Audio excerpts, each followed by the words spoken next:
Another day, another ride. Napagkasunduan nga namin ni husband na mag-short ride lang muna kami dahil hindi kami nakapagplano na malayong pupuntahan. Pero parang nagsisi ako kasi mukhang short ride nga, pero sa ibang universe naman ako dadalhin nitong personal joyride driver ko. Charot. Kaya hindi ko na nga kinulit si Koyang joyride driver at baka ibalik pa ako sa bahay namin. Dumaan na nga din pala kami sa market para bumili ng aming kakainin for lunch. Naisipan ko mag-ihaw na lang ng isda, napapalaman na ng kung anik-anik. Finally, nakarating na rin kami sa aming destinasyon. Pero hindi ito ang final destination dahil may mahaba-haba din kaming lalakarin para makarating sa maganda at malawak na ilog na aming pupuntahan. At ayan, hingal mode na ang Disney Princess. Napaisip tuloy ako, road trip ba ang tawag dito? Parang fitness trip naman ang peg ko dito.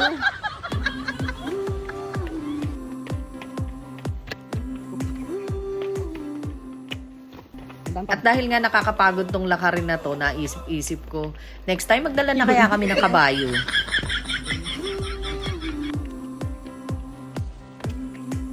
Ayun, dahil puro video daw ang ginagawa ko, iniwan na ako ni Koyang Porter. Porter na siya ngayon dahil tapos ng kanyang pagiging driver.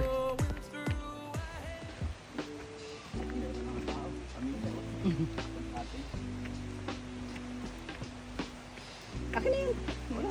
Hindi, yung cellophane. Sa'yo mo lahat. Ano? Hindi ko napansin. Nabot mo nga pala sa akin.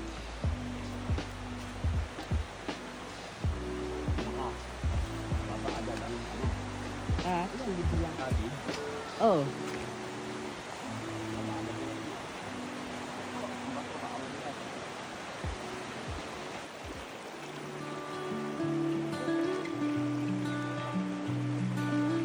Grabe, pagdating mo dito, lahat ng pagod sulit. Ang linaw ng tubig, ang ganda ng paligid. Tapos may bonus pa, si husband na maingay, pero lovable. Ay! Yan si husband, talagang laging maraming kwento.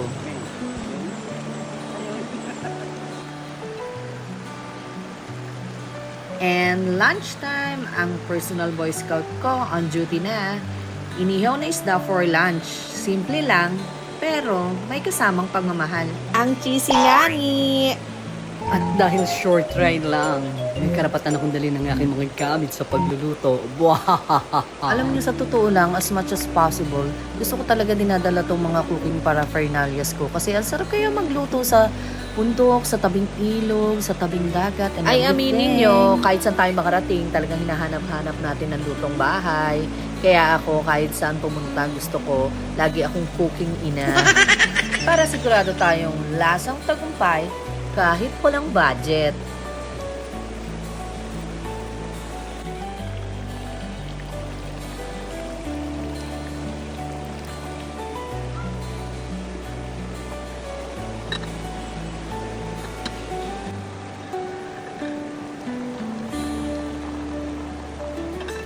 Ayan na, kakain na kami. Luto na ng aming hinihaw ng fish.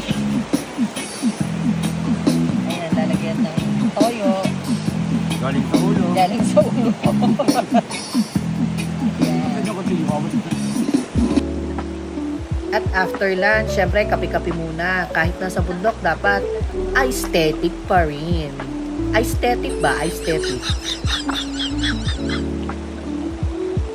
Ang saya lang, simpleng moments na ganito. Minsan kailangan din na magjowa na mag-relax with nature. Mas masarap pag-usapan at pagplanuhan ang future kapag ganito ka-relaxing ang paligid nyo. Tapos syempre, dive time, ang lamig ng tubig, pero ang init ng excitement. Hindi kailangan laging malayo para sa masayang nature trip. Minsan, yung nasa malapit na magagandang natural wonders ang mas makakapagpagaang ng pakiramdam natin. Ito ang break na hinahanap namin pag weekend. Kahit wrong turn minsan, basta magkasama, laging tamang trip.